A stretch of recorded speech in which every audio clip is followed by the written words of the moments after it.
Shalom, salam damai sejahtera, puji syukur kepada Tuhan kita Yesus Kristus yang atas anugerahnya, atas kemurahannya boleh memberikan kita kesempatan lagi menikmati berkat Tuhan lewat ibadah online kita pada hari ini. Dan kita pun bersyukur kita boleh memasuki bulan Juli di minggu yang pertama ini. Semua karena kemurahan Tuhan, semua karena kebaikan Tuhan, seperti yang lagu tadi kita sama-sama nyanyikan. Puji Tuhan. Siang hari ini saya mau menyampaikan firman Tuhan dengan judul Sahabat di Era New Normal. Masih berhubungan dengan khotbah saya pada minggu yang lalu. Kita buka dulu firman Tuhan kita dalam Yohanes 15 ayat 13 sampai yang ke-15. Saya akan bacakan Yohanes 15 ayat ke-13. Tidak ada kasih yang lebih besar daripada kasih seorang yang memberikan nyawanya untuk sahabat-sahabatnya. Kamu adalah sahabatku, jikalau kamu berbuat apa yang kuperintahkan kepadamu. Aku tidak menyebut kamu lagi hamba, sebab hamba tidak tahu apa yang diperbuat oleh tuannya. Tetapi aku menyebut kamu sahabat, karena aku telah memberitahukan kepada kamu segala sesuatu yang telah kudengar dari Bapakku. Puji Tuhan. Di minggu yang lalu kita sama-sama sudah belajar bahwa pengenalan akan Tuhan secara benar akan membuat hidup kita selalu ada dalam tuntunan Tuhan. Dan dalam pengenalan Tuhan akan Tuhan tersebut, ada beberapa fase yang pasti terjadi dalam kehidupan kita sebagai orang-orang Kristen. Fase demi fase pasti akan terjadi dalam kehidupan kita.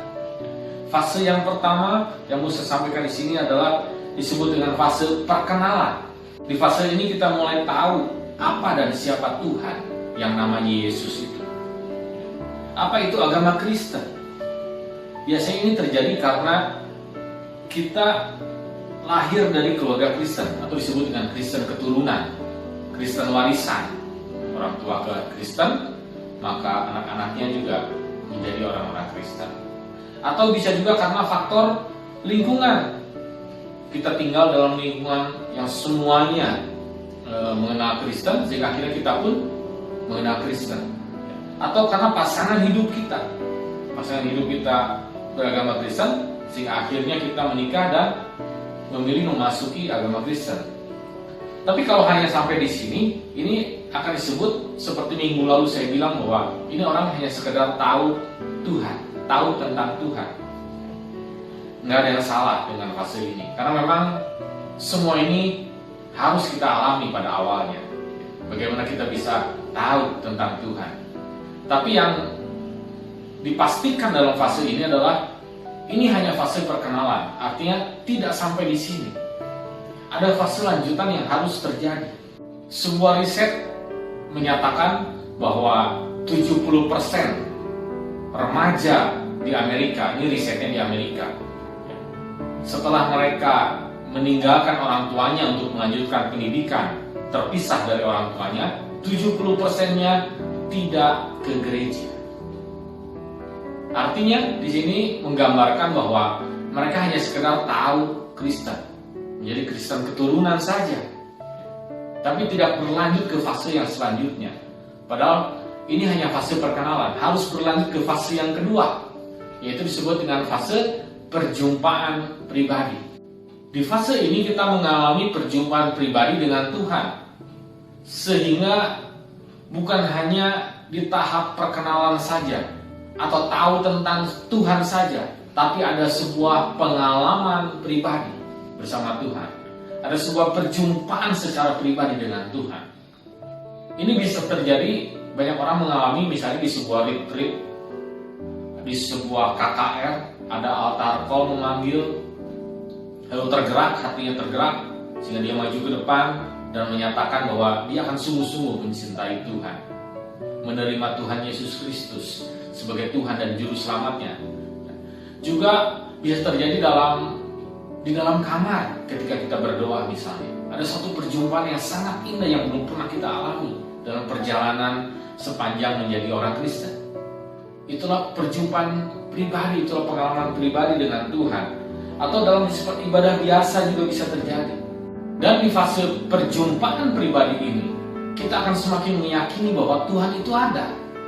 Karena ada suatu pengalaman yang nyata, ada kita merasakan kehadirannya secara nyata dalam kehidupan kita. maka di situ muncul api yang berkobar dalam hidup kita. Ada semangat yang menyala dalam hidup kita untuk semakin mencari Tuhan, semakin dekat Tuhan.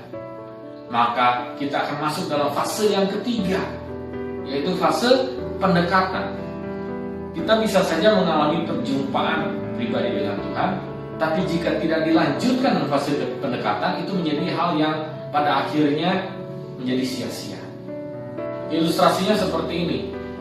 Ketika kita bertemu seseorang di suatu tempat, lalu kita mulai berkenalan dengan orang tersebut, kita mungkin ada sedikit komunikasi, lalu juga dilanjutkan dengan saling bertukar nomor kontak, nomor handphone. Tapi setelah pertemuan itu, tidak ada kelanjutannya lagi, tidak ada komunikasi lagi, tidak ada saling menelpon lagi, tidak ada saling kontak lagi. Nah, disinilah kebanyakan orang Kristen mengalami fase yang sangat krusial, saya sebut. Karena di fase ini ada cinta pertama yang begitu bergelora. Ketika kita sudah mengalami perjumpaan pribadi dengan Tuhan, cinta itu pasti muncul, api itu pasti menyala. Tapi jika api itu tidak dipelihara, jika api itu tidak dikobarkan terus, itu lama-lama apinya akan mengecil dan akhirnya padam. Jadi di fase pendekatan ini diperlukan sebuah konsistensi, yaitu untuk membangun hubungan yang kuat dengan Tuhan. Membangun hubungan Tuhan tentu saja dimulai dari nafas hidup orang Kristen, yaitu bagaimana kita bisa terus belajar berdoa, belajar berbicara, berkomunikasi dengan Tuhan, curhat dengan Tuhan, ya, lalu berlanjut dengan kita mengenal Tuhan lebih dalam melalui perenungan firman Tuhan seperti yang minggu lalu saya sampaikan. Ya, kita bergaul erat dengan Tuhan dalam setiap keseharian kita. Nggak usah mikirin dulu pelayanan, nggak usah mikirin dulu apa yang harus saya perbuat, tapi konsisten dulu menjalankan sebuah kehidupan doa, sebuah kehidupan membaca firman Tuhan, merenungkan dan melakukannya menjadi sebuah habit, sebuah lifestyle dalam kehidupan kita, sebuah kebiasaan dalam kehidupan kita, dan itu benar-benar kita lakukan secara konsisten setiap hari. Karena pelayanan, karunia itu lahir dari sebuah fondasi yang kuat. Pasti akan muncul lama-kelamaan kerinduan kita untuk berbuat lebih lagi, untuk melakukan yang lebih lagi. Sehingga ketika fondasi kita sudah kuat, dengan sendirinya kita akan terdorong untuk saya harus melayani, saya harus berbuat sesuatu bagi Tuhan saya. Makanya dalam Roma 12 ayat yang 11 dikatakan, janganlah hendaknya kerajinanmu kendor, tapi biarlah rohmu menyala-nyala dan layanilah Tuhan. Jadi, roh yang menyala-nyala baru melayani Tuhan. Kuncinya adalah rohnya dulu harus menyala-nyala, bukan melayani Tuhannya dulu. Kalau sampai ini terbalik, atau sampai api rohnya belum menyala-nyala atau sudah padam tapi dipaksakan terus pelayanan, maka pelayanan akan menjadi sebuah beban yang luar biasa. Tapi kalau ada api yang luar biasa, ada suatu fondasi yang kuat, karena kita terus menjaga api tersebut, maka pelayanan adalah sebuah kesempatan yang indah bagi kita, sebuah karunia dari Tuhan, sehingga lewat kehidupan kita bisa dapat memberikan sesuatu persembahan yang indah, yang harum bagi Tuhan kita, yang menyenangkan hati Tuhan lewat pelayanan kita. Dan di fase pendekatan ini bukanlah fase yang akhir, tapi ada satu fase lagi di mana kita harus bisa mencapai fase yang terakhir tersebut. Karena disinilah puncak dari pengenalan kita akan Tuhan. Di fase ini hubungan yang terjalin antara kita dengan Tuhan akan semakin erat, semakin melekat. Sehingga fase ini disebut dengan fase persahabatan. Seperti firman Tuhan yang kita baca di awal tadi dalam Yohanes pasal yang ke-15, bahwa dikatakan bahwa tidak ada kasih yang lebih besar daripada kasih ketika seseorang memberikan nyawanya bagi sahabat-sahabat. Luar biasa.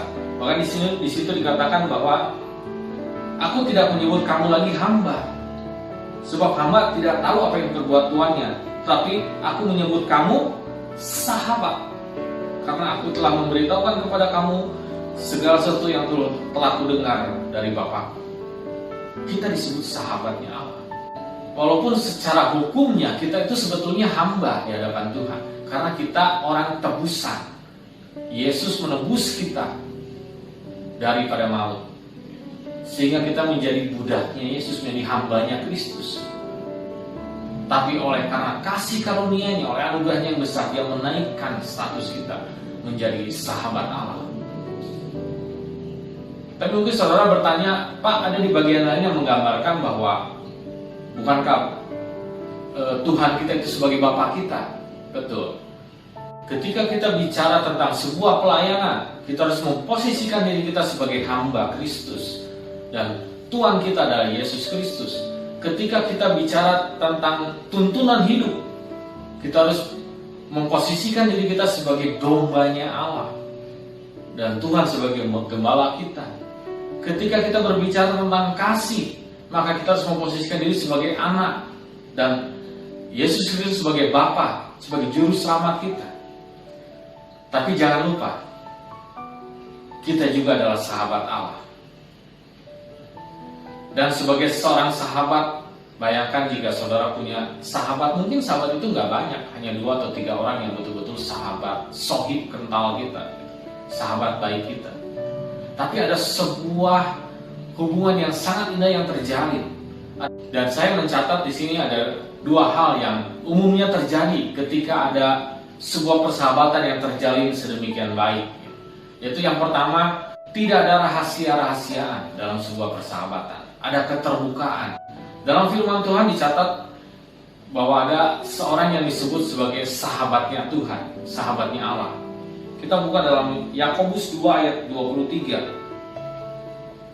Yakobus 2 ayat 23, saya akan bacakan. Dengan jalan demikian genaplah nas yang mengatakan, lalu percayalah Abraham kepada Allah, maka Allah memperhitungkan hal itu kepadanya sebagai kebenaran. Karena itu Abraham disebut sahabat Allah. Luar biasa. Abraham disebut sebagai sahabat Allah. Satu-satunya orang yang disebut sebagai sahabat Allah dalam Alkitab ini hanya Abraham. Dan ada sebuah kisah di dalam Kejadian, kitab Kejadian pasal yang ke-18 ayat ke-16 sampai 33, nanti saudara bisa baca. Di sini mengisahkan tentang Sodom dan Gomora. Bagaimana ketika Allah melihat begitu rusaknya kota Sodom dan Gomora, maka Allah berencana untuk menghancurkan semuanya, memusnahkan semuanya. Tapi Dia tidak menyimpan itu sendiri. Dia tidak menyembunyikannya dalam diri Abraham. Karena itu Allah memberitahukan kepada Abraham masuknya terhadap kota Sodom dan Gomora itu. Dan uniknya di sini terjadi sebuah komunikasi antara mereka, di mana dalam komunikasi tersebut seperti orang bernegosiasi, tawar-menawar. Abraham bilang, bagaimana Tuhan kalau ada 50 orang saja yang benar dalam kota itu? Tuhan bilang, oke, kalau ada 50, saya nggak akan jadi musnahkan. Turun lagi, bagaimana kalau cuma 30? Oke, 30 pun. Turun lagi, sampai 10 orang Abraham mengajukan. Kalau ada 10 orang, apakah kota itu akan diselamatkan? Tuhan bilang, aku akan menyelamatkan kalau ada 10 orang benar dalam kota tersebut. Kemudian Tuhan pergi, karena tidak ada 10 orang yang benar, maka akhirnya kota Sodom dan Gomora dihancurkan Tuhan. Dan itu hanya terjadi dalam sebuah persahabatan. Karena ada apa? Ada kepercayaan, ada trust yang terjadi, sehingga berani saling membuka diri. Sebagai orang tua, hubungan kita pasti sangat dekat dengan anak kita. Tapi mungkin untuk curhat, untuk kita berbagi, ada hal-hal yang rasanya kurang pas kita komunikasikan dengan mereka. Bahkan mungkin juga dengan suami kita atau istri kita pun. Tapi ketika kita berjumpa dengan seorang sahabat kental kita, sahabat baik kita yang mungkin sudah dari kecil bersama-sama, sudah puluhan tahun, pernah menjalani masa-masa yang indah waktu di sekolah, waktu perjalanan hidup ini masih muda semuanya. Dan begitu banyak kenangan-kenangan yang terjadi antara kita sehingga menimbulkan suatu hubungan yang dekat. Ada trust yang terjalin. Nah, dengan sahabat seperti itulah biasanya seseorang akan lebih terbuka. Dia akan lebih nyaman menceritakan masalahnya.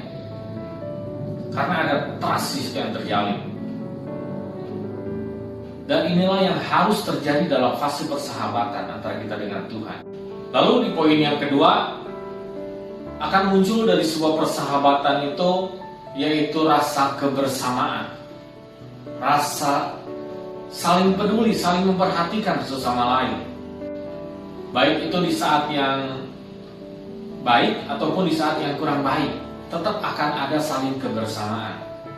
Seperti sebuah iklan di media yang sering kita dengar yang mengatakan bahwa nggak ada lu nggak rame. Kata sahabat dalam Yakobus 2 ayat 23 yang tadi kita baca ditulis dalam bahasa Yunani dengan kata philos, yang artinya sebuah kasih cinta yang muncul karena hubungan persahabatan yang sangat mendalam sehingga menerbitkan rasa kami, rasa kita, bukan lagi tentang saya. Jadi sini ada kebersamaan yang sedemikian kuat. Jadi ketika Abraham punya masalah, karena dia sahabatnya Allah, itu menjadikan masalah itu masalah bersama dengan Allah. Ketika Abraham menemui sebuah kesulitan dalam kehidupannya, maka kesulitannya itu bukan hanya milik Abraham, tapi miliknya juga Allah. Artinya segala sesuatu, baik pergumulan, tantangan hidup, permasalahan, kesulitan, beban apapun juga, ketika kita menjadi sahabatnya Allah, maka itu tidak kita hadapi lagi secara seorang diri, tapi ada sahabat kita yang sejati, yang rela mengorbankan nyawanya, yaitu Yesus Kristus namanya, yang akan berjalan bersama-sama kita melalui masalah demi masalah. Dan ketika yang berjalan di samping kita, yang menemani kita, yang menjadi sahabat kita adalah Tuhan Allah sendiri, bagaimana mungkin masalah itu bisa mengalahkan kita? Bagaimana mungkin kesulitan itu bisa menghancurkan kehidupan kita? Bagaimana mungkin kita bisa hilang pengharapan? Tapi saya sangat yakin dan percaya ketika kita bisa menjadi sahabatnya Allah, maka dalam setiap pergumulan hidup ini, dalam setiap permasalahan hidup ini, ada menjadi suatu kepastian bagi kita bahwa saya akan memenanginya. Amin.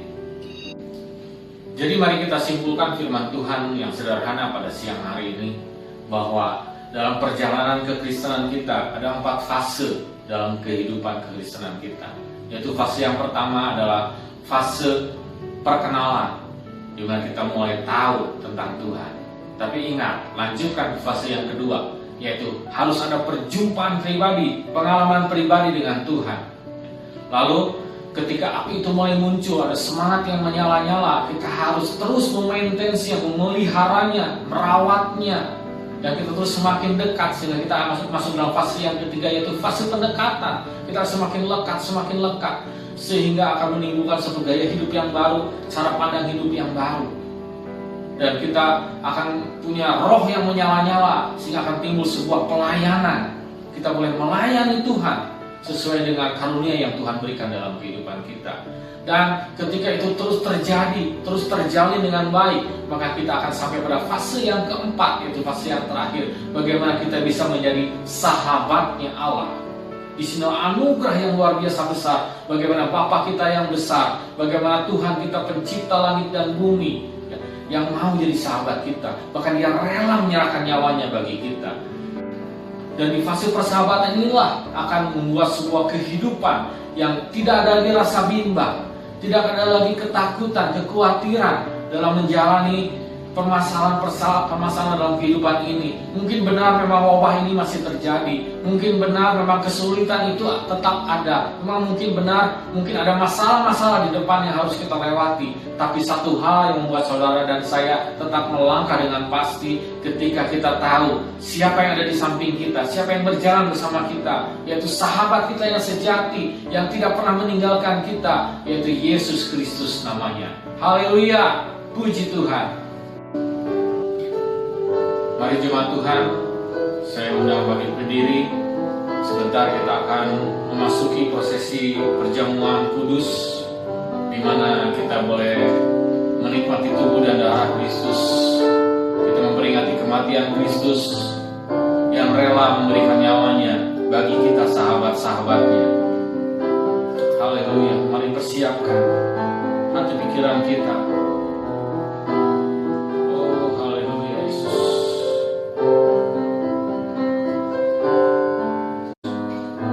Haleluya. Mari kita nyanyikan sebuah lagu Satu Dalam Roh-Mu.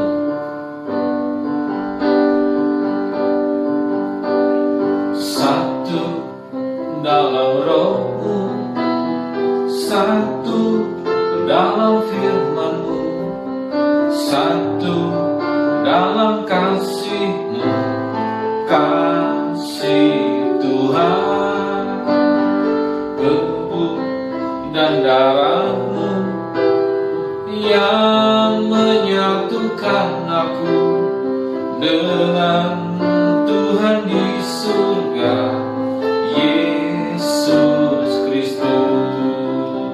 Mari siapkan. Ku siapkan hatiku, rendahkan diri, ampuni saudaraku dengan kasih.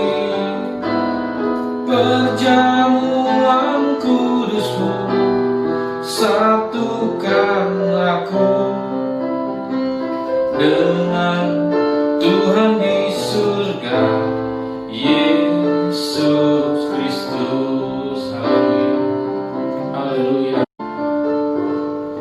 Mari jemaat Tuhan, angkat roti lebih tinggi daripada kepalamu dan imani inilah tubuh Kristus. Terimalah firman Tuhan yang datang kepadamu. Sebab apa yang telah kuteruskan kepadamu telah kuterima dari Tuhan, yaitu bahwa Tuhan Yesus pada malam waktu ia diserahkan mengambil roti, dan sesudah itu ia mengucap syukur atasnya, ia memecah-mecahkannya dan berkata, inilah tubuhku yang diserahkan bagi kamu, perbuatlah ini menjadi peringatan akan aku. Apakah saudara percaya ada kuasa dalam tubuh Kristus? Apakah saudara percaya bahwa tubuh Kristus sudah menyucikan kehidupanmu? Apakah saudara percaya bahwa tubuh Kristus akan masuk dalam hidupmu dan menyembuhkan segala kelemahan tubuhmu? Jika saudara percaya, maka dengan iman kita mari kita makan tubuh Kristus. Haleluya. Haleluya Yesus.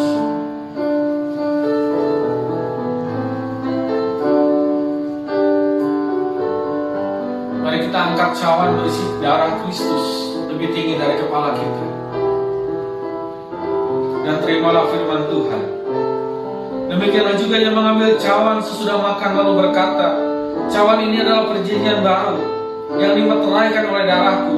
Perbuatlah ini setiap kali kamu meminumnya menjadi peringatan akan aku. Sebab setiap kali kamu makan roti ini dan minum cawan ini, kamu memberitakan kematian Tuhan sampai Dia datang. Apakah saudara percaya ada kuasa dalam darah Kristus? Apakah saudara percaya darah Kristus mampu mengampuni segala dosa kesalahanmu? Apakah saudara percaya bahwa darah Kristus akan menyucikan kehidupan kita? Apakah saudara percaya lewat darah Kristus kita akan menjadi orang-orang yang lebih dari pemenang? Mari kita minum darah Kristus. Haleluya.